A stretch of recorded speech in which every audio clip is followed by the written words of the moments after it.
Assalamualaikum warahmatullahi wabarakatuh. Om Swastiastu, Namo Buddhaya, Salam Kebajikan.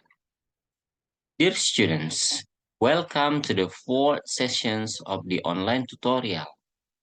This week, you are going to learn about different kinds of business letters. You can find this week's topics in Module 4, which consists of 2 learning activities. By the end of the week, you are expected to be able to distinguish different kinds of business writing and write a business letter accurately and appropriately. Please study the materials and enrichment links below.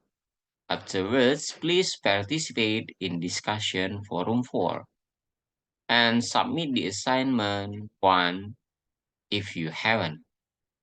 Good luck, everybody.